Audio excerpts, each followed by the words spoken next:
Vamos a iniciar esta segunda sesión de conversación del seminario Desafíos Metropolitanos de Viña del Mar con el panel de debate sobre segregación y crecimiento informal, el que será moderado por el señor Gonzalo Undurraga de Metropolítica. Participarán además el señor Juan Mastro Antonio, director de la carrera de Arquitectura de la Universidad Andrés Bello, don Luis Álvarez, director de la Escuela de Geografía de la Pontificia Universidad Católica de Valparaíso, y el señor Iván Poduje, arquitecto con magíster en Derecho Urbano. Voy a dejar con ustedes entonces a quien va a ser el moderador de este panel, el señor Gonzalo Undurraga. Bueno, muchas gracias por la invitación a moderar. Espero tener la oportunidad de moderar a los participantes acá. Bienvenido Iván. Gracias, Juan. Bienvenido Juan y bienvenido Luis. Yo le daría inmediatamente el paso a Iván para que comience con su exposición y después continuamos entonces con el panel. Gracias por la invitación, gracias a la Universidad Andrés Bello por prestarnos su casa y a la Fundación Piensa, ¿cierto?, por organizarlo. La exposición se llama El Anfiteatro y como este seminario de Viña del Mar, cosa que me parece muy positiva, pues generalmente la discusión está toda centrada en Valparaíso y el Gran Valparaíso mucho más que la comuna de Valparaíso, y Viña del Mar tiene en ese contexto muchos desafíos. Esta foto quizá ilustra el concepto de lo que queremos hablar, una ciudad bella desde lejos, ¿cierto?, que esconde un paisaje complejo y que se caracteriza, como lo dice el título de la exposición, por un crecimiento informal, precario y con altos índices de segregación. Para poder ponerlo en contexto, vamos a presentar este mapa socioeconómico de la ciudad del Gran Valparaíso, conformado por las 5 comunas más importantes, que son Villa Alemana, Quilpué, Concón, Viña del Mar y Valparaíso, que suman 1 millón de habitantes aproximadamente. Los colores amarillos indican los hogares de mayores ingresos que partieron, ¿cierto?, originalmente en torno al Cerro Alegre y Concepción, luego migraron a Recreo, luego a la población Vergara, y desde ahí se han ido con una trayectoria al norte muy marcada, muy clara. Como contraposición, las clases medias han ido rodeando estos sectores, subiendo a los cerros, y se han concentrado muy fuertemente en Quilpué y Alemana. Y lo que tenemos entonces en el anfiteatro en concreto, ¿cierto?, son áreas, cerros en particular, con altos índices de pobreza, con problemas de conectividad, y que se extienden prácticamente de Playa Ancha, de Montedónico, teniendo un segundo foco en el área del Gran Incendio, ¿cierto?, La Cruz, Santo Sosa, luego Santo Sosa Rodelillo, Rodelillo Forestal, hay como un quiebre acá dado por Miraflores Bajo, después Miraflores Alto y Reñaca Alto como contexto.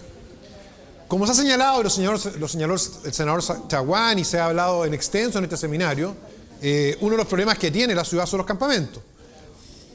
Pero cuando se habla del Gran Valparaíso o de la región, muchas se olvida que Viña del Mar, según el último catastro de techo publicado este año, es la ciudad con más campamentos del país. Tiene el 16% del total, 6.200 familias viviendo en campamentos, y acá se puede ver la misma corona que les mostré yo del anfiteatro, ya no solamente con los barrios que presentan niveles de segregación, sino que además con los barrios que están ocupados hoy día por campamentos.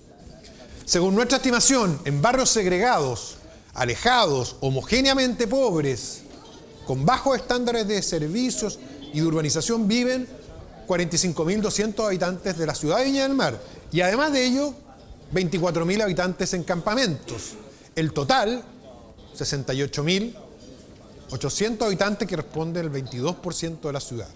Este número es muy significativo, es preocupante desde luego. La cifra de pobreza oficial es menor, es 8%, 10%. Entonces tenemos el doble de población que las cifras oficiales de pobreza y con condiciones que son extraordinariamente complejas. ¿Cuáles son los problemas y amenazas que tiene este asentamiento? Este es un trabajo que nos tocó hacer con Luis de Grange, ¿cierto?, para un informe que presentamos recientemente junto a la Cámara Chilena de Construcción, que hizo un catastro y una caracterización del estado de la vialidad y las veredas de las 10 ciudades más importantes del país, que concentran, como decía Jorge Martín en su introducción, casi 2/3 de la población nacional. Que se concluyó que las comunas de Valparaíso y de Viña del Mar tenían un alto porcentaje de veredas en mal estado y de vialidad en mal estado. Lo que muestra este mapa en particular, en color rojo, son las vialidades que están catalogadas, ¿cierto?, con estándares bajos, malos directamente, vale decir pavimentos quebrados o ausencia de pavimentos, ¿cierto?, gran cantidad de hoyos, discontinuidad de pavimento, falta de mantención, y ustedes pueden ver que los lugares se repiten, lo que genera un problema de conectividad, de acceso, tanto por las pendientes como por las rutas, especialmente para conectar transversalmente los cerros. Este otro tema que Luis Álvarez va a explicar probablemente en extenso, es un experto en la materia. Yo acá puse los incendios más recurrentes, digamos, donde se localizan en el mismo sector. Acá podemos ver que empieza a calzar todo, ¿cierto? Las áreas con menos atributos, que son las más homogéneamente pobres, donde se localizan los campamentos, que tienen la peor accesibilidad y la mayor vulnerabilidad ante incendios. Este es el Cerro La Cruz, incendio el 2008, y el 2014, el gran incendio que se extendió más. Todos los incendios que tienen lugar en torno a el acceso por Santo Osa, que involucra Rodelillo, ¿cierto? Rocuán, y subiendo hacia el área de Agua Santa también, en las inmediaciones de la población, o sea, del campamento Camiroaga. Quise poner esta foto, no sé si pueden bajar un poco la luz, porque es bien representativa. Esta es una foto, el Google Earth puede permitir estas cosas. Esta es una foto del año 2013, que muestra, acá se puede ver, digamos, la bajada de Agua Santa, este era el aeródromo de Rodelillo, ¿cierto? Acá está la zona industrial, Ron, etc. Y acá se ve un área quemada por un incendio forestal, que tenía unos antiguos caminos, que eran los caminos forestales para acceder a este sector. Y este sector, en poco tiempo, se transformó, ¿cierto?, en esto, en un campamento. Camiroaga, casi 900 familias, acá abajo está la parcela 11, ¿cierto? Lo que uno puede concluir comparando las dos fotos es que si hubo una zona de incendio acá en algún momento, estaba quemado eso, al año 2013, podría pasar lo mismo con este campamento de 900 familias localizado en este sector. ¿Cuáles entonces en síntesis los riesgos que tiene este patrón? Primero, riesgos de emplazamiento, geofísico, de incendios, de amenazas naturales. Segundo, un problema que no traté acá, pero que Marcelo Ruiz lo ha presentado, que es bien concluyente, Marcelo de Metropolítica, que es que todos estos asentamientos están fuera del área de cobertura sanitaria, por lo tanto hay un problema básico de provisión de agua potable y alcantarillado y de provisión vía aljibe. Abundancia de microbasurales en quebradas, en espacios públicos, en sitios eriazos. Microbasurales que tienen problemas ambientales, de seguridad, sanitarios también. Mala conectividad. En la Comisión Pro Movilidad, donde también formamos parte, pudimos ver la cobertura que tiene el sistema de transporte de superficie del Gran Valparaíso, y había zonas que nosotros estimamos 20, 30%, que simplemente no llegan los buses, que llegan algunos colectivos y no llegan por lo primero que mostré, por las malas condiciones de conectividad, por las malas condiciones de accesibilidad. Falta de servicios y violencia e inseguridad, especialmente en barrios segregados, la parte de arte forestal, el sector de Montedónico, algunos sectores de Reñaca Alto, con lo mismo. Tenemos además un gran problema que la autoridad se ha visto sobrepasada por la velocidad de este crecimiento. Les quiero mostrar dos fotos tomadas de Google nuevamente. Esto es en abril de 2014, con posterioridad al gran incendio, ¿cierto? Y esto es menos de un año después. Este es el tipo de ocupación que se dio. Cuando el senador Chaguán criticaba la reconstrucción, nosotros lo hemos hecho también. No solo esta, también la del 27F en algún momento tuvo problemas parecidos. Lo que vemos, ¿cierto?, es que el Estado está ausente de esa decisión. Se limita muchas veces a entregar subsidios, pone un delegado presidencial sin potestad para firmar un solo oficio, a coordinar vía teléfono y a prometer una cantidad de obras por 500 millones de dólares, de las cuales se ha ejecutado menos de un 4%. Entonces hay un Estado ausente que permite que esta situación dramática vuelva a ser en menos de un año ocupada por las propias familias. Y acá hay una foto de lo anterior. Para terminar mi exposición, quiero ver cómo se resuelve esto, y no solamente desde el gobierno central, y no poniendo casos extranjeros. Quise limitarme a casos nacionales y a casos que han sido abordados del gobierno local. Partamos por lo primero.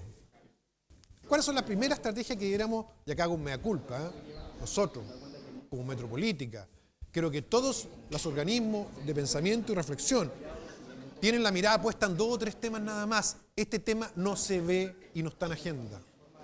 Visibilizar es lo que hizo el Techo para Chile, que no solo ha estado trabajando en este tiempo por años, sino que logra en su catastro ponerlo incluso en un diario de negocios, en toda la prensa. Y este es un problema asociado a los campamentos solamente, no a la segregación de los barrios de vivienda social, crítico e importante. Nosotros en la región estamos concentrados en problemas muy focalizado en el borde costero, muy focalizado en algunos problemas de congestión que son relevantes, los vamos a ver acá, pero este tema que está invisibilizado con un 22% de la población viviendo así es preocupante. Lo segundo es conectar y pongo un ascensor construido por un municipio de Santiago, Lo Barnechea, un municipio que tiene una gran cantidad de viviendas sociales, que se fijó la meta de construir el ascensor y lo construyó y está operando. Mientras que nosotros llevamos desde el gobierno anterior, cuando el ex ministro Hinspeter prometió que iba a tener 10 ascensores arreglados de Valparaíso a fines del gobierno del presidente Piñera y todavía eso no ocurre. Y un alcalde con un presupuesto limitado es capaz de hacer esta operación. Germán Correa presentó la propuesta de Merval, rápido, pero había una línea que iba a Reñaca Alto. Había una línea que iba a Reñaca Alto donde viven 80.000 personas, de las cuales 25.000, a nuestro juicio, a nuestra estimación, tienen altos índices de segregación. Esta es una estación que se construyó en la comuna de Pudahuel, que es una de las comunas populares, más vulnerables, una estación de metro, con escaleras mecánicas, que lleva a la gente a velocidades, ¿cierto?, muy superiores a los buses, con comodidad, con seguridad y con predictibilidad, y lo más importante, con una infraestructura que entrega dignidad y que mejora el entorno. Urbanizar. Lo que no tiene la reconstrucción de Valparaíso es eso. La reconstrucción de Valparaíso, como dice Marcelo Ruiz, es una distribución de subsidios a las familias con algunos proyectos de inversión, pero las familias están localizándose en quebradas nuevamente, y acá puso un ejemplo contrario, una población en el sector de Nueva Aurora, Viña del Mar. Las quebradas están como áreas de restricción, las viviendas están construidas en zonas planas, tienen conectividad a vías estructurantes con transporte público cercanas. Esto está hecho en Viña del Mar. Este es el estándar del barrio. Muros de contención, vías adecuadas y las mismas vistas que vemos en Valparaíso. O sea, lo que le quiero decir que urbanizar no implica perder los atributos de la geografía y la morfología. Implica dar seguridad, construir vías, muros de contención, zonas seguras con pendientes seguras fuera de áreas de restricción y de riesgo. Este es el centro cultural de la comuna El Bosque, que es la tercera comuna más pobre de Santiago, liderado por el alcalde Sadi Melo, de otra alianza política socialista. El que mostré anteriormente era Guevara, era de Renovación Nacional. Y este centro cultural es un polo de desarrollo que irradia actividad en su entorno, que irradia dignidad y que irradia oportunidades para las familias que viven acá, insisto, las más pobres de la ciudad. Este era el terreno de la toma Peñalolén, un sitio iriazo gigantesco rodeado de poblaciones, antiguas tomas en un sector popular de Peñalolén. El alcalde de esa época, otro alcalde, Claudio Rego, dijo: vamos a transformar esta toma, vamos a localizar la familia en lugares seguros y vamos a hacer un parque en este lugar. Y se hizo el parque, con un velódromo, con zonas de juegos, skatepark, áreas para niños, una área de laguna artificial, y viene en segunda etapa, extendió una calle, urbanizó. Un alcalde lo hizo, de una comuna que tiene un alto porcentaje de pobreza. Y esta es la infraestructura que se construyó en ese lugar. Este es el velódromo particular, que es uno de los equipamientos que tiene este sector. Quiero concluir la presentación, para dar paso a mi colega, diciendo que esto, para que pueda ser una realidad, debe priorizarse políticamente, sin marchas. Por eso puse esta foto. Porque esta foto es la foto que probablemente se va a dar si hay una exigencia ciudadana para que este tema sea puesto en agenda. No va a haber marchas, no va a haber carteles de Patagonia sin represas, no va a haber, no existen. Porque las personas que viven acá no tienen los recursos para pagar los 7 millones de euros o de dólares que costó esa campaña. No tienen los recursos para movilizarse, no tienen el tiempo para hacerlo. Y si nosotros seguimos teniendo políticos y autoridades que fijan sus prioridades en función de las marchas, entonces este tema no va a ser priorizado ni viabilizado. Concluyo diciendo que esto se puede hacer. Lo hizo el alcalde Guevara en Lo Barnechea, lo hizo el alcalde Melo en El Bosque, lo hizo el alcalde Orrego en Peñalolén. La pregunta es ¿por qué la alcaldesa Reginato en Viña del Mar? ¿Por qué el alcalde Castro en Valparaíso no lo han podido hacer? ¿O se han demorado tanto en hacerlo siendo comunas que tienen presupuesto parecido? Muchas gracias. Gracias, Iván.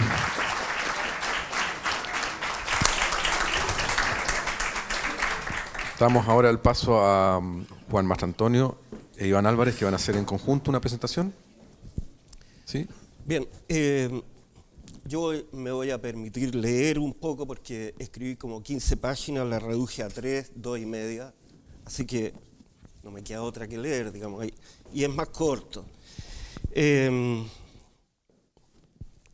Primero, estamos nosotros muy honrados de haber sido invitados, junto a personas tan conocidas como las que nos precedieron y las que nos van a suceder también. Bueno, cuando decimos que las ciudades se han vuelto fenómenos complejos, estamos diciendo que no tenemos la capacidad de comprenderlas o de procesar la información disponible para modelarlas y gobernar su desarrollo. Las ciudades se nos han vuelto fuente de innumerables problemas, pero ya sabemos que la producción de conocimiento y acciones de nuestra generación no puede desatender el concepto de sustentabilidad del territorio, por lo que las técnicas ligadas a su manejo, como las políticas y herramientas que guían su desarrollo, deben atender al sistema natural cultural integrado. Por estas razones es que debemos volver al principio de generación de las ciudades. Vamos a tocar un poco el problema de la movilidad y de los asentamientos carentes de equipamiento, digamos, no solo las tomas, también hay grandes campamentos, digamos, que han sido producidos por el Troncal Sur, ¿no? Por estas razones es que debemos volver al principio de generación de las ciudades. Ellas responden a un fenómeno espacial, donde los habitantes construyen la necesaria y apropiada cercanía para prestarse los servicios derivados del conocimiento legado y acrecentado por cada generación. Convivimos en un ritmo de trabajo y satisfacción de servicios día a día, de fines de semana, mensuales, anuales y eventuales. El diseño de la cercanía entre las viviendas y los servicios se debe corresponder con el ritmo de trabajo y las satisfacciones necesarias a todo habitante. A eso le llamamos un territorio democrático. La cercanía apropiada es un imperativo de la planificación que busca la sostenibilidad del territorio. Mientras ese diseño tenga más inteligencia local, más diferentes serán las localidades. La diversidad humana no cejará en tanto la construcción de esa cercanía responda a las condiciones de equilibrio natural y equilibrio o democracia cultural. La producción de diversidad y la minimización del consumo de energía, explicitado en la democracia de los espacios, son dos objetivos concurrentes a la sustentabilidad. Hasta hoy la planificación y gestión del territorio acosa a las áreas urbanas dinámicas, abandona a las obsolescentes y olvida a las ignoradas, desatendiendo lo lejano y el largo plazo. El territorio que vamos humanizando se nos ha ido transformando en un campo de conflictos físicos y sociales, desequilibrios e inequidades entre los que se encuentran la acumulación de equipamientos de necesidad diaria, los territorios vulnerables, amenazas antrópicas y naturales, la segregación social de las ciudades, el crecimiento inorgánico por campamentos precarios, semejante a la producción de viviendas formales sin equipamiento, la concentración de infraestructura, la contaminación ambiental, los problemas de movilidad, ciudades que consumen aceleradamente sus espacios adyacentes, como si todos ellos fueran un fenómeno natural no controlable. Viña del Mar sufre dos patologías.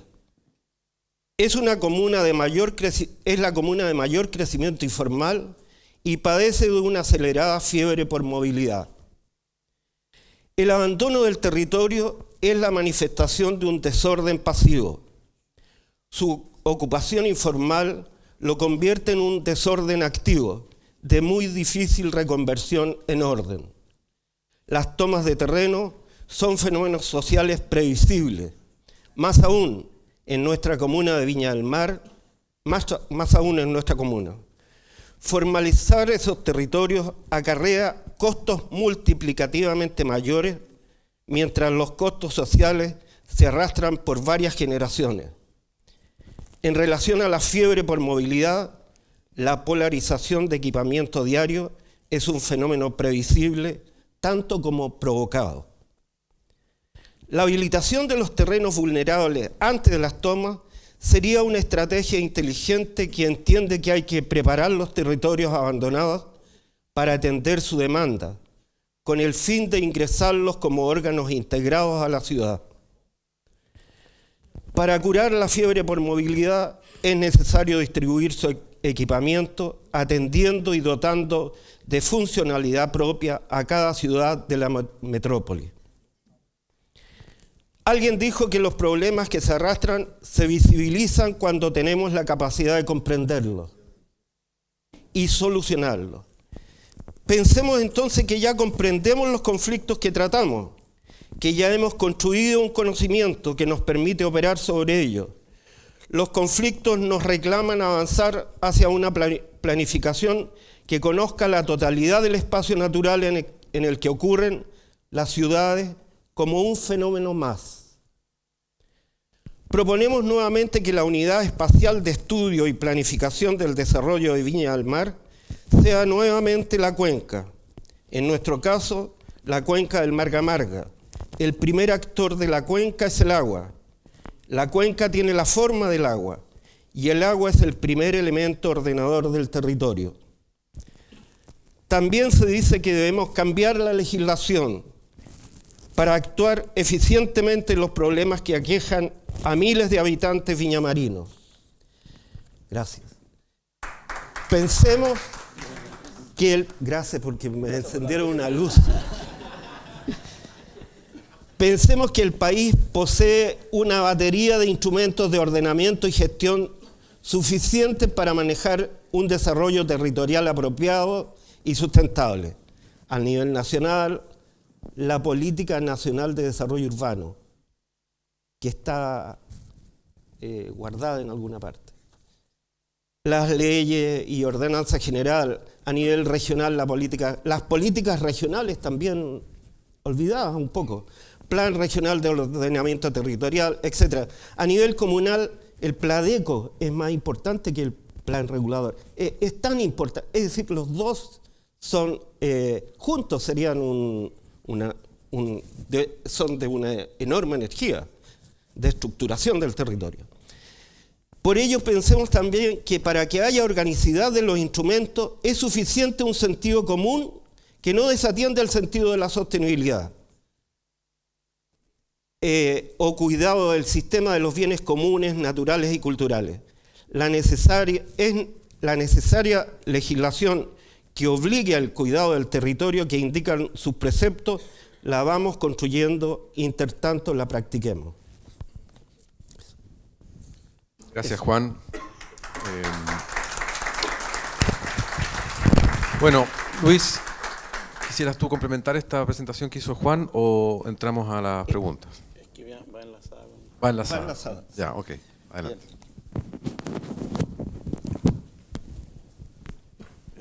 Buenos días a los anfitriones, a esta casa que nos acoge.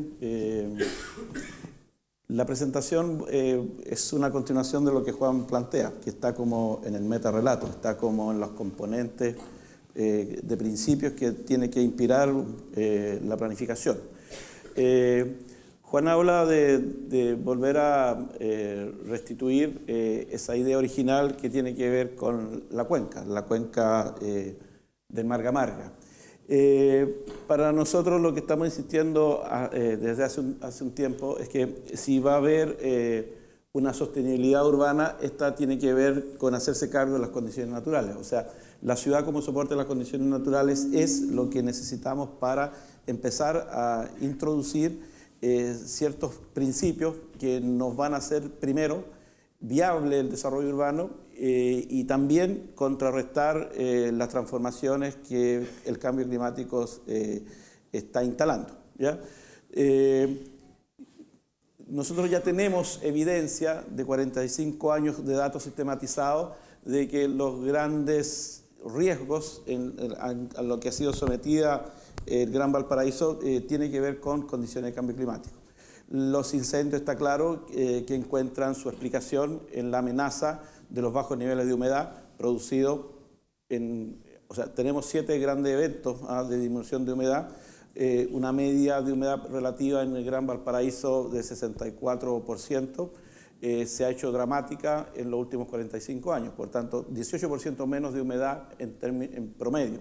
Eso es un tema, ¿cierto?, de gran impacto en los sistemas naturales, pero también el incubar, o más bien relacionarse con la vulnerabilidad que deja nuestro entorno arruinado, que lo hace, por cierto, bastaría un accidente para activar los incendios.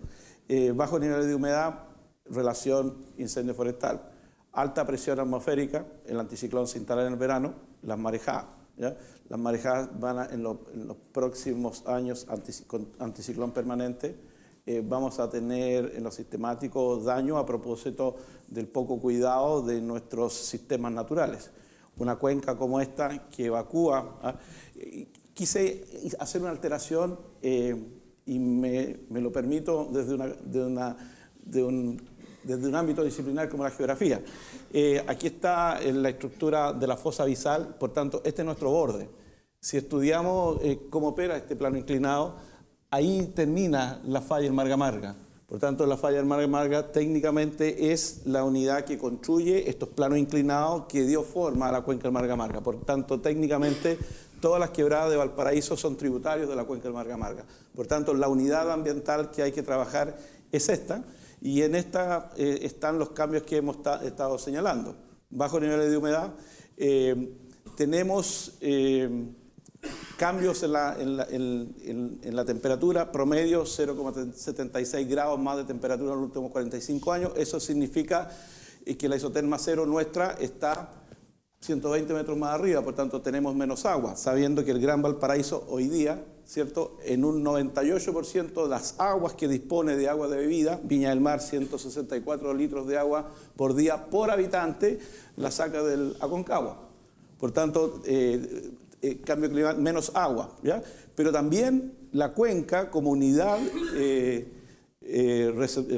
receptora de esas precipitaciones, tenemos toda una cultura de la zarpa, la sorera, de la solera a la alcantarilla al cauce, el cauce a la quebrada al mar. Hoy día estamos desperdiciando el 90% del agua, botándola al mar, y no estamos reteniendo nada, ¿ya? Si no retenemos el agua, va a ser difícil, entre comillas, restaurar los sistemas naturales. O sea, para poder recuperar las quebradas en Valparaíso, primero vamos a tener que cambiar el paradigma del cauce por el dren. Vamos a tener que generar sistemas de drenaje para almacenar agua en el subsuelo. ¿Por qué se puede almacenar agua en el subsuelo en la cuenca del Marga Marga? Porque es la cordillera más vieja y profundamente meteorizada. Por tanto, en el granito meteorizado está nuestra posibilidad de acumular agua, ¿ya? Y si esa agua la acumulamos, de alguna otra forma los sistemas naturales se van a restaurar. Por tanto, primero condiciones de campo, y las condiciones de campo es retener humedad. El problema nuestro, en una ciudad como esta que está creciendo, tiene que ver con condiciones atmosféricas. Ya los cambios son atmosféricos. En la relación con la litósfera, que es inerte, que es muerta, que es Marte, se produce, ¿cierto?, la biodiversidad, se produce la biosfera. La biosfera es la vida, ¿cierto?, que la atmósfera la provee, y por tanto tenemos que tener atención y cuidado por los elementos del clima que son los que están cambiando, ¿ya? Y eso harían a lo mejor darle posibilidad de una sostenibilidad a lo que dice Iván, 1 millón de habitantes. 1 millón de habitantes que en la práctica todo lo pide prestado de las cuencas vecinas. O sea, si le pidiéramos como parámetro que a toda esta población, ¿cierto?, tenga que rendir cuentas por lo que usufructa de esta cuenca, en realidad todo lo que tenemos en la cuenca lo desperdiciamos, ¿ya? Desperdiciamos el agua, desperdiciamos los sistemas naturales, desperdiciamos el suelo. Tenemos, ¿cierto?, una lógica de entender que lo que es plano, que justamente son los conos aluvionales, que es lo peor que podríamos entender en las posibilidades de desarrollo urbano, hoy día lo estamos ocupando, ¿cierto?, para la estructura física. Poner atención, ¿cierto?, a esta unidad que nos podría hacer entender de cómo tenemos que pensar este desarrollo. Y con esa arbitrariedad mía, ¿cierto?, de entender que Valparaíso forma parte de la cuenca del Marga-Marga, a propósito que todos estos tributarios tendrían esa componente, ¿ya? Respecto a las precipitaciones, estamos claros que las precipitaciones se han mantenido históricamente en una misma cantidad, entre 380 y 420 milímetros. No llueve más y no llueve menos, pero lo que ha cambiado es que las lluvias son más, en tiempo corto se libera la misma cantidad de agua, o sea, está lloviendo lo mismo en menos tiempo, ¿ya?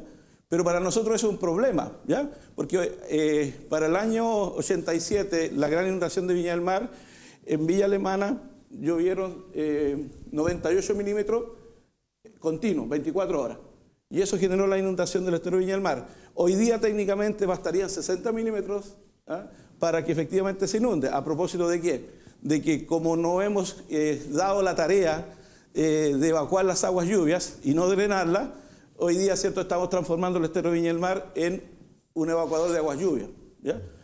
Y en la historia vemos imágenes que el estero efectivamente era un curso de agua que drenaba mucha agua. ¿Por qué? Porque la retenía y la liberaba luego reguladamente. Y eso es mucho más provechoso porque en el proceso, ¿cierto?, de retener el agua se produce el intemperismo, se descompone el granito, perdón, y el cuarzo llega al borde, la corriente lo traslada al norte y restaura las playas. Si la playa no se restaura, vamos a seguir teniendo problemas con las marejadas, porque la marejada, al no encontrar reacción, ¿cierto?, respecto de su cinética, porque no están las playas en Villa del Mar no se restauran, las playas son peligrosas porque no se han restaurado en los últimos 70 años, por tanto, de alguna otra forma vamos a tener este problema.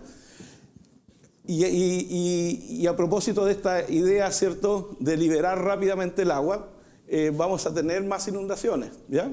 Y por tanto, la tarea es efectivamente retener agua. Si retenemos el agua, algo que podíamos pensar hace 5 años que era imposible, si retenemos el agua podemos estabilizar el sistema de humedad. Y si estabilizamos la humedad en Valparaíso, la mantenemos sobre 60%, le aseguro que los incendios forestales no se van a producir, porque el incendio en Valparaíso es eruptivo, y al ser eruptivo opera sobre una amenaza que es los bajos niveles de humedad y una vulnerabilidad que es la precariedad ambiental y el deterioro, ¿cierto?, de las periferias.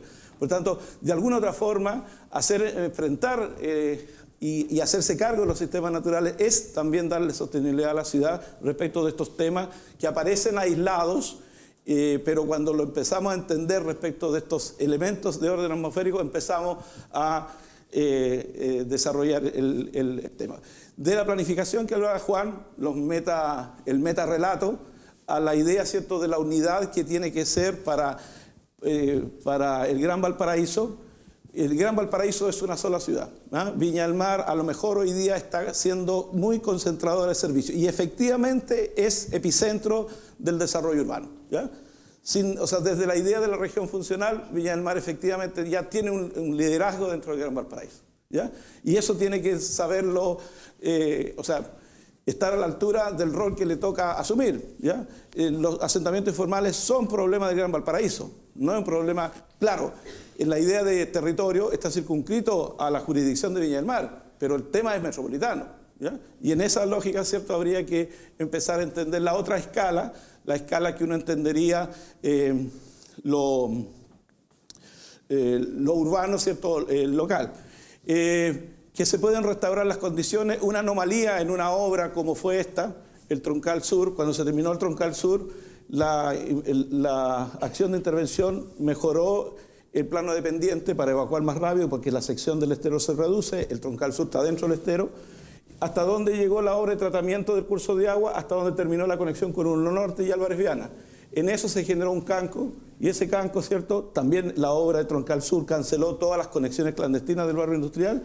Ese canco, ¿cierto?, generó capilaridad y apareció el humedal que uno lo encuentra así como curioso, pero es entender que si generamos condiciones efectivamente de retener humedad, es posible que las condiciones naturales proliferen y la ciudad se va transformando en soporte de las condiciones naturales.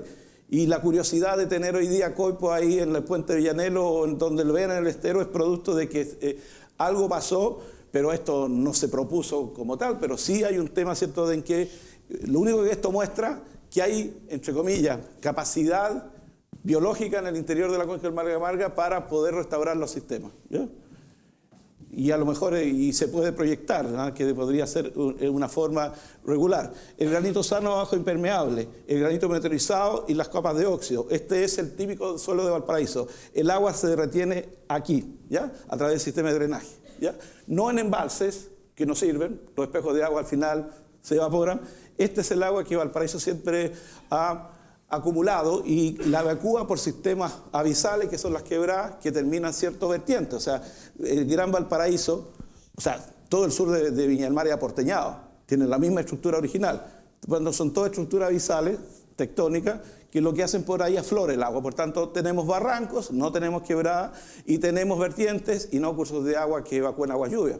Vertientes, y la vertiente es producto de esta agua acumulada de 7, 10, 15, 20, 30, 40 años. ¿Ya? El agua que estaba en las quebradas, ¿cierto?, originalmente fue acumulada, no es un agua, ¿cierto?, de la lluvia pasada, ¿ya? Y eso es un tema que hay que recuperar. Y si esto logra estabilizarse, el suelo, la biosfera, se reproduce en forma natural, ¿ya? Y al reproducirse retiene la humedad, eleva la humedad ambiente, eliminamos los incendios, proliferamos la vida silvestre y vamos de alguna otra forma agregando un valor a la ciudad. Esta es una foto típica de la población de Viña del Mar, la histórica, la fundación. El estero, o sea, Rioja, ¿cierto?, la inundación y todo lo demás inundación. Esto uno dice, bueno, ¿cómo podíamos tener ese estero antes? Ese estero lo teníamos antes no porque llovía más, sino porque reteníamos más agua. Y luego los sistemas naturales drenaban y al final teníamos un curso permanente, ¿ya? Entonces, eso es posible habilitarlo, recuperarlo y no tener la cloaca de hoy día. ¿Por qué no tenemos la cloaca de hoy día? Porque en la obsesión de liberar todo el agua a través de, después de las lluvias, no la retenemos y no hace ese trabajo. El trabajo, ¿cierto?, que Juan lo hablaba, pero también, ¿cierto?, Iván, que es el sistema sanguíneo del territorio. O sea, ¿cómo vamos a mantener los órganos si no entendemos que el agua es la vitalidad al territorio? ¿Bien?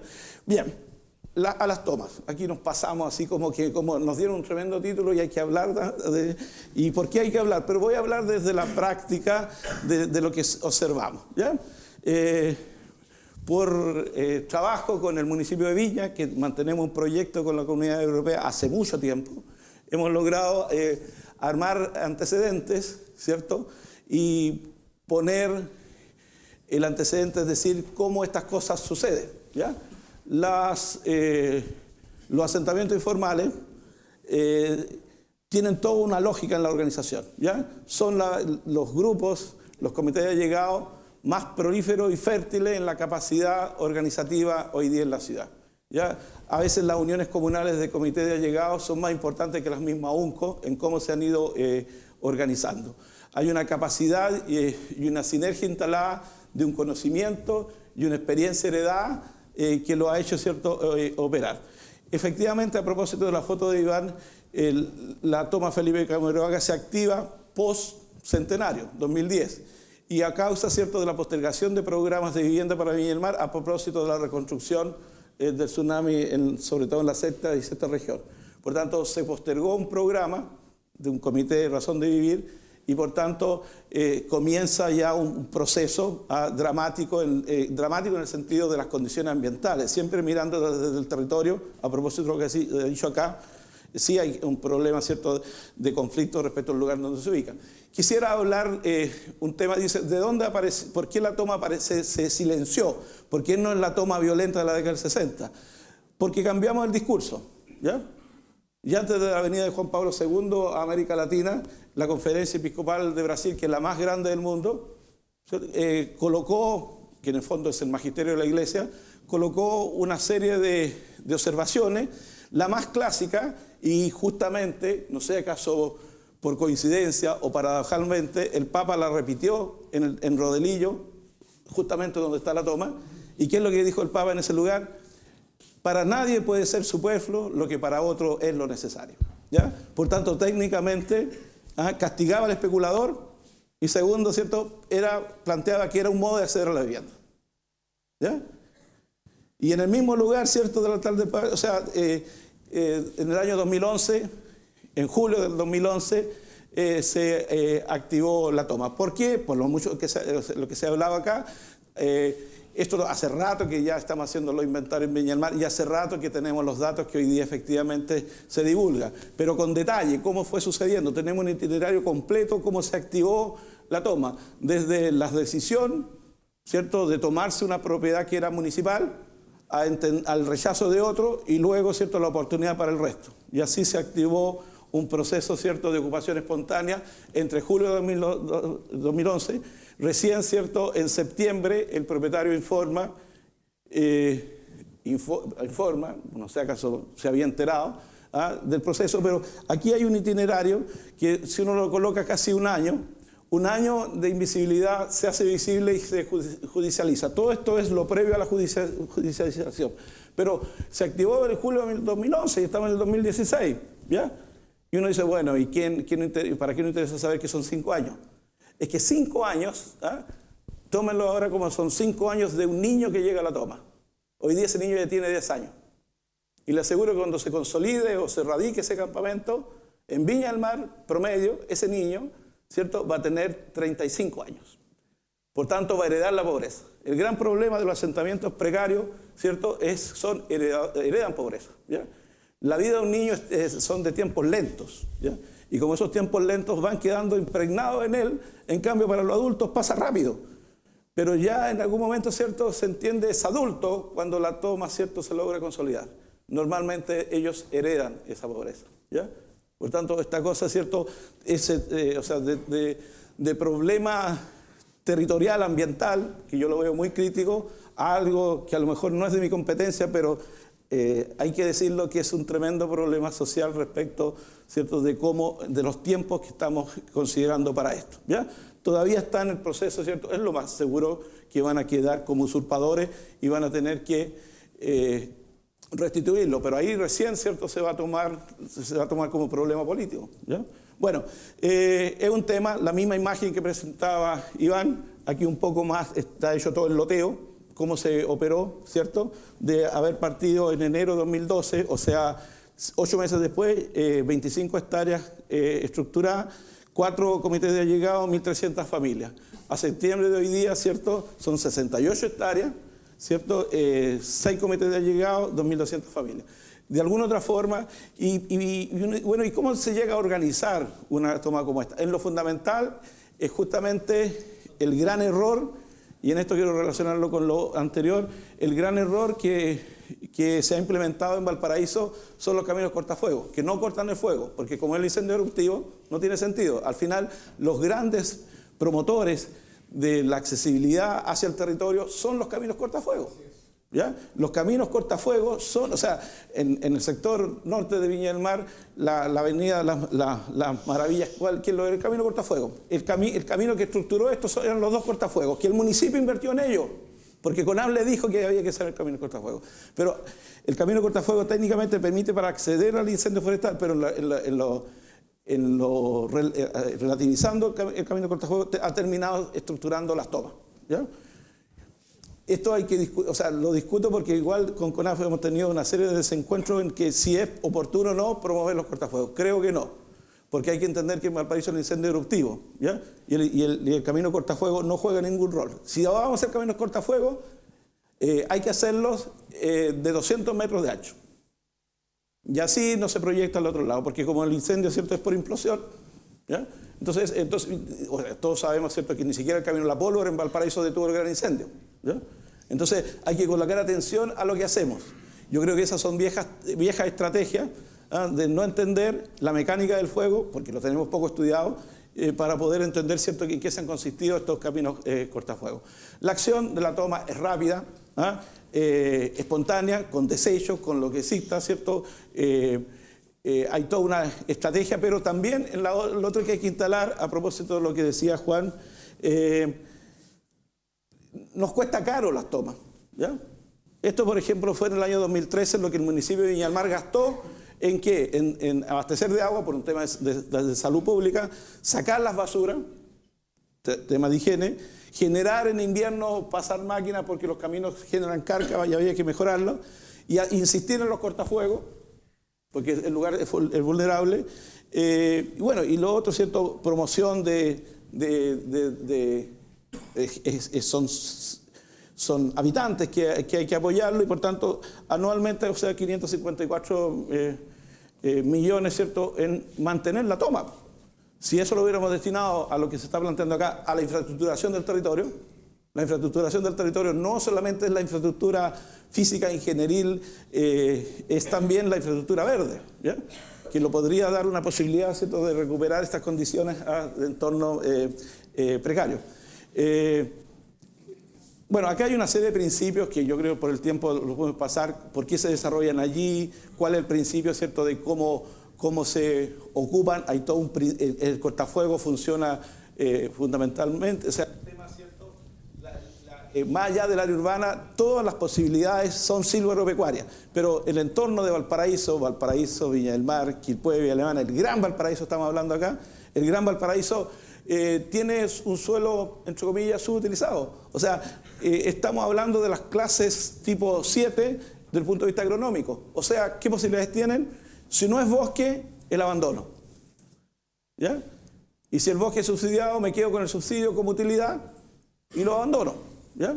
Por tanto, también es un tema de propietario.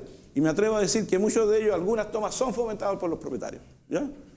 Por el abandono, por la negligencia, ¿cierto?, de tener un suelo que en la primera frase, ¿cierto?, es lo superfluo, ¿ya? Bueno, entonces en eso, bueno, en el caso de Viña del Mar, dos grandes propietarios están, ¿cierto?, sobre el 60% manteniendo la propiedad extramuro.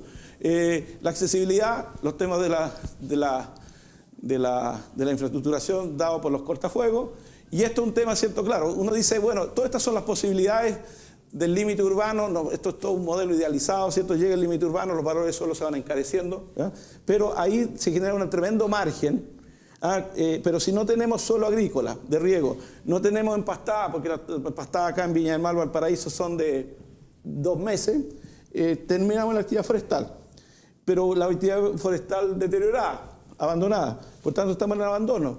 Técnicamente para el propietario, este valor de suelo lo puedo igualar al menor valor de suelo urbano.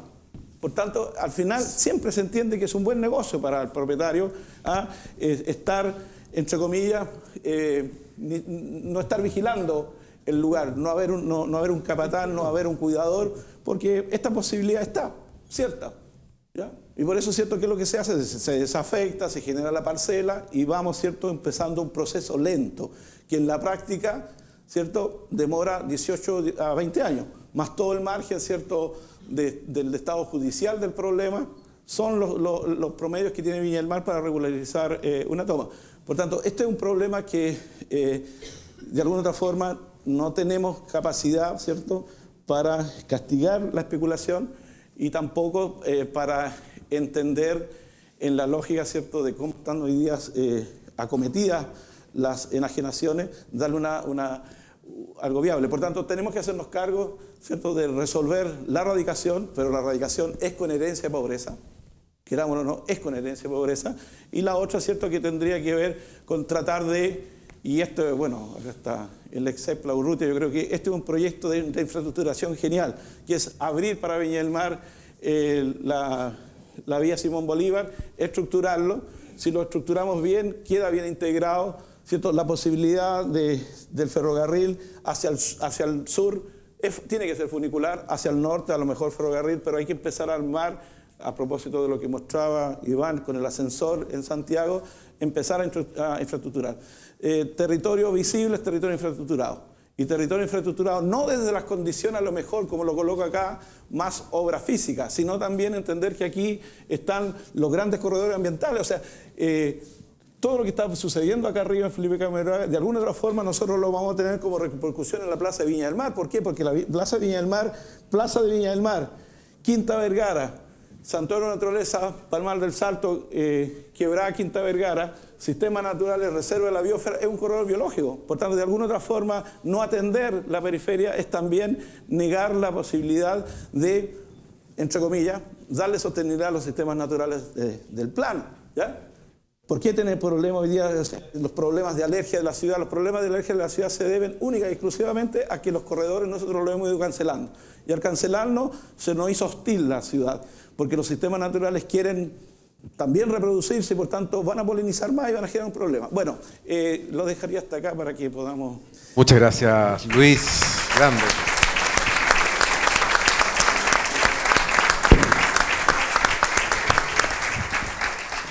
Muy buena presentación de Luis, muy completa.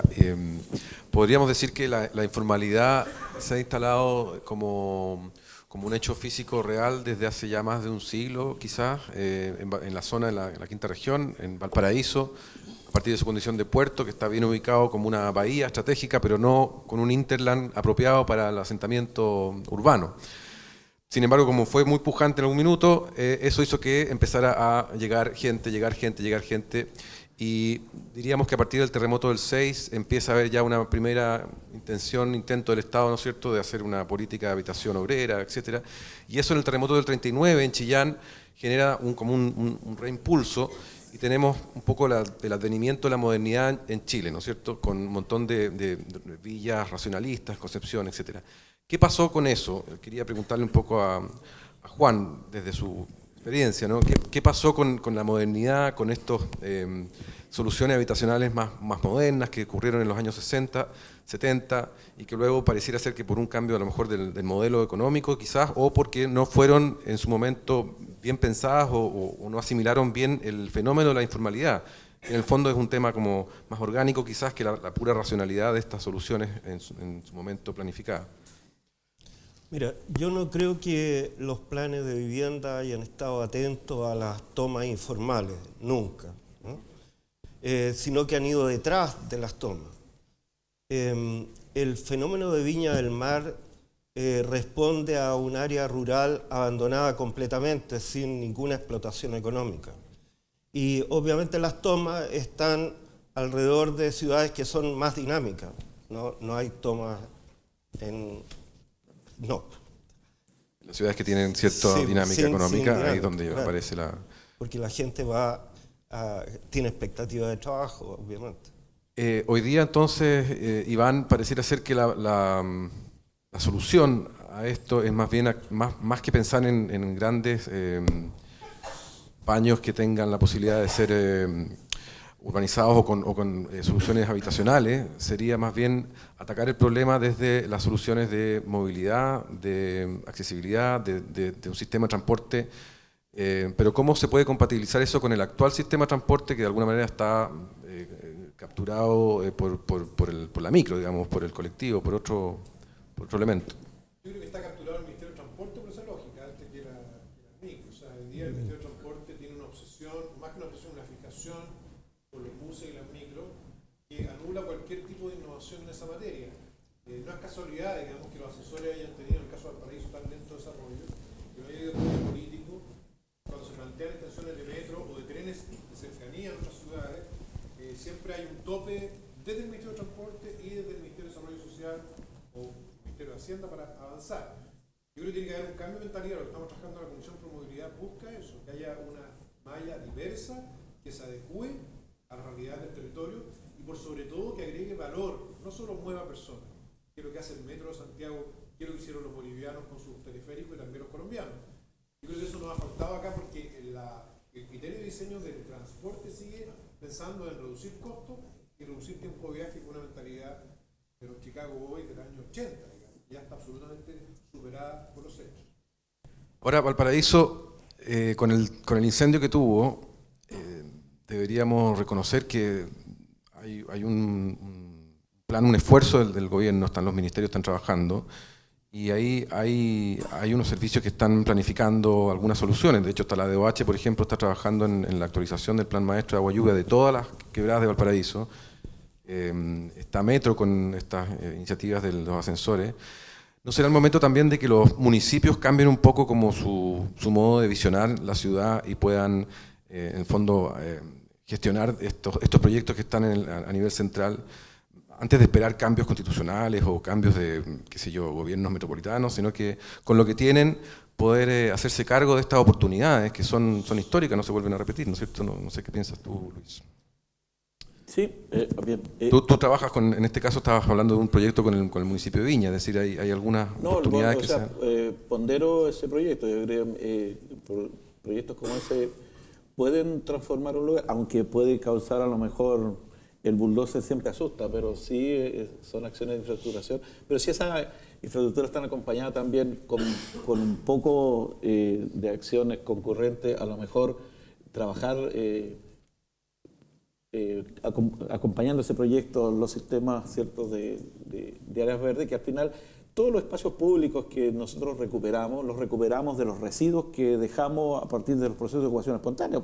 Si todas las plazas de Valparaíso son áreas de inundación originalmente, a todos los equipamientos deportivos que hoy día Viña del Mar está implementando, lo está haciendo donde antes se entendía que no era habitable, se domesticó posteriormente. ¿Ya? Forestal, donde tiene su equipamiento en la quebrada del Tranqui, que originalmente era una área de inundación. Por lo tanto, hay que entender que ahí está como el complemento, pero es la acción más integrada. O sea, Iván habla, ¿cierto?, del Alto en Bolivia o los PUI en Medellín, son proyectos urbanos integral. ¿Ya? Nosotros usamos bastante la palabra integral, pero integral son acciones concurrentes, donde va todo el aparataje y se hace de una sola vez y queda bien infraestructurado. Esa es como una de las grandes tareas. Y eso, a propósito de lo que en la mañana se ponía, bueno, se hablaba acá, por ejemplo, de Stan Allen, cuando dice la infraestructuración, o sea, infraestructurar el territorio y hacerlo visible. Claro, o sea, esa es como la gran tarea de ahora. Luego, si es una mediagua, si es una choza, va a quedar bien servida y va a quedar cubierta por lo que es lo urbano. ¿Ya? O sea, al final todos los que llegaron a la ciudad llegaron buscando el beneficio de la ciudad. Siempre uno construye la idea de que estaba el trabajo, estaba la industria. Todo, la primera oleada de migración campo-ciudad es por grado de libertad, era la emancipación. O sea, liberarse, ¿cierto?, del yugo del inquilinato y ser libre en la ciudad. Y era más pobre, ¿ya? Y era más pobre, pero tenía el acceso a la ciudad. Por lo tanto, toda esa gente busca el acceso a la ciudad, y si a una ciudad le ha ido bien, porque si Viña del Mar tiene las tomas, es porque le ha ido mejor. Y hoy día, o sea, hay que entender que, bueno, Viña se ha hecho más pobre. No, se ha hecho más rica. ¿Ya? Tiene ese imán, ese es un... Claro, porque cuando Iván muestra la estructura socioeconómica, por una familia nueva, a veces necesitamos, entre comillas, 3 familias de pobres. Claro. ¿Por qué? Porque hay más subempleo. ¿Ya? Y el subempleo que está generando en la economía urbana efectivamente hace atractivo unos lugares más que otros. Y por tanto esa idea de ir a la ciudad no es por emancipación, claro, pero también después volvió porque estaba el Estado. El Estado concentró su acción y hoy día donde está gran parte de la acción del Estado está en la ciudad. Iván. Sí, yo quería hacer un punto respecto a los alcaldes, porque lo que uno ve hoy día es un lamento de los alcaldes en general, a veces justificado por la escasez de recursos, pero el mismo periodo alcalizo, cuando hay buenos equipos técnicos, por ejemplo, lo que ocurrió en el caso de Viña del Mar, cuando se hizo el paseo costero, cuando se hizo el mejoramiento de la avenida del Sandy, cuando se hicieron los equipamientos deportivos y de piscina, eso fue con la misma institución que vivía. Entonces, claramente el alcalde tiene una función, en vez de lamentarse por todo, digamos, de poder empujar y tener buenos equipos técnicos que hagan su proyecto. Yo creo que esa capacidad está. Lo demostró Guevara, lo demostró el mismo Reginato en su momento, lo demostró, hoy día no, pero lo demostró en su momento, y lo demostró también, digamos, el caso que mostré yo de Borrego, de Sadimelo, y puedo seguir la lista. Entonces, no podemos esperar que haya reformas constitucionales para avanzar por el tema urgente, y los alcaldes tienen que tener una postura, una propuesta, y buenos equipos técnicos que existen, darles fuerza y apoyo. Eso es fundamental. Oye, una cosa que tiene que ver con eso. Se prometió la prolongación de la Avenida Alemania y resulta que no dio la rentabilidad social. Yo creo que si bien es una cuestión de alcalde, también tiene que ver con el gobierno central. Tenemos que cambiar las metodologías de evaluación social. Evidentemente una Avenida Alemania bien equipada, recuerden que el equipamiento es tanto servicio como lugar de trabajo. Hay que disminuir la movilidad en cualquier, es decir, una ciudad bien diseñada tiene una movilidad mínima y eso evidentemente tiene que ir contra la sustentabilidad. Desaparecieron los mercados que habían antes en la Avenida Alemania y en Barón, etc. Tienen otros usos o están en desuso. Es decir, hay que colocar los equipamientos a la distancia apropiada donde vive la gente. Si no, vamos a tener, digamos, como si fueran unas tomas los cerros y solo el plan es la ciudad. La ciudad es un todo integrado, ¿no? Sí. el caso de la toma... El caso de la toma Nueva Esperanza, por ejemplo, en que ellos todavía se trasladan a Nueva Esperanza, o sea, están arriba al lado del aeródromo, digamos. Sí. Todavía van al Almendral. Ese es el lugar donde ellos llevan 4 años ahí, pero la Avenida Mata. Sí. Claro, por la Avenida La Mata, ese es el trayecto. Yo quisiera pedirles a ustedes para cerrarnos, una reflexión, alguna idea corta, como para pensar un poco en el futuro, digamos. Se vienen las elecciones de alcalde, se vienen también las elecciones presidenciales, es decir, son temas que a lo mejor no estaban antes en discusión y hoy día se están poniendo arriba de la mesa. Por lo tanto, mirando ese horizonte, quisiera pedirles a ustedes alguna reflexión final. Luis. Bien, fui el último, pero todavía uno... por ahí alguien decía que la ciudad está condenada a morir y que la urbanización iba a triunfar. Yo creo que tenemos que tener cuidado con eso, porque las urbanizaciones traen habitantes y no ciudadanos. Tenemos que armar más ciudadanía. Lo otro que creo que sí, las ciudades son tenaces, ¿ya? Y las ciudades saben adelante porque tienen inteligencia y a lo mejor uno sigue sintiendo que es el mejor invento del hombre después del lenguaje. ¿Ya? Por tanto, hay que darle una oportunidad, pero sobre todo darse cuenta de que, es que estamos en condiciones desfavorables. El cambio climático se instaló y seamos conscientes de que tenemos que darle adaptabilidad a las ciudades. A diferencia de los sistemas naturales, los sistemas naturales mutan, se desplazan. Las ciudades no se pueden desplazar. O sea, si tuviéramos que adaptar Viña del Mar, tendríamos que colocarla a la altura de Constitución. No la podemos mover, entonces tenemos que hacer adaptabilidad. Y tenemos que pensar que vamos a tener una ciudad más xerófita. Y tenemos que pensar que en 5 años más no vamos a poder seguir regando pastitos en las plazas de Viña del Mar. Esa agua vamos a tener que recuperarla. Y tenemos que empezar a sacarle los lápices de colores verdes a los niños y colocarle los cafés, los verdes olivos, que son los colores del paisaje que van a crear y que son también muy valiosos, muy interesantes. Por tanto, los imaginarios también son importantes, ¿ya? Por tanto, imaginemos que tenemos sostenibilidad y, por cierto, la ciudad va a tener posibilidades, ¿cierto?, de ser tenaces, como dice alguien por ahí, y poder seguir proyectándose como ciudad y no como urbanización. Gracias, Luis. Juan. Mira, yo creo que David Luza decía que, citando a Alberto, que para que haya planificación tenemos que vivir todos en el mismo momento. Yo creo que tenemos una dirección, el informe Brundtland, ¿no es cierto? Las políticas que se dictan siempre tienen señalan hacia dónde tenemos que ir. A mí me parece que la política nacional de desarrollo urbano es implacable en ese sentido, señala. Se nos dice que las políticas no son, no obligan, ¿no?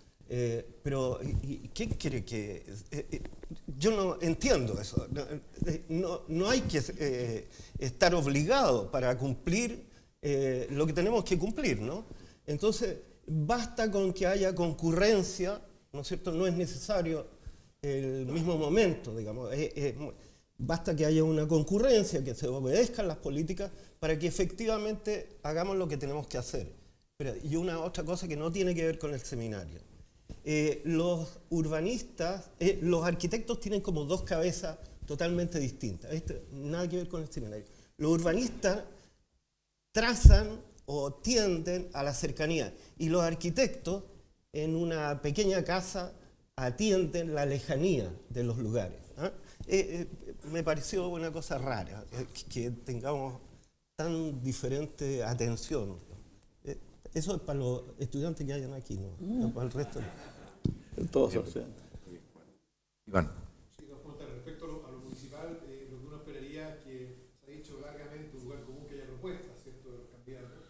Yo más que eso diría que haya, digamos, ideas y que haya un plan de ruta muy concreto para hacerse cargo de estos desafíos y con meta y con refuerzo a los equipos que ya existen, que han demostrado en el pasado poder hacer. Y pueden hacerlo en la medida que los alcaldes tengan idea y meta. Yo creo que eso falta. A nivel nacional, yo creo que lo que no puede pasar en esta elección que viene, que ya se adelantó toda la elección presidencial, es que volvamos a poner los temas que se ponen en 7 cuadras de la Alameda solamente. Este tema se sigue invisibilizado y los candidatos presidenciales se van por el mainstream y por lo que dice las redes sociales o la Alameda, no vamos a avanzar nada. Esto requiere voluntad política y debe tener voluntad política, y lo que uno esperaría a los candidatos es eso, particularmente, y esperemos a la presidenta también lo que queda de su gobierno. Bueno, muchas gracias Iván Poduje, Juan Mastrantonio y Luis Álvarez por este excelente panel. Muchas gracias a ustedes.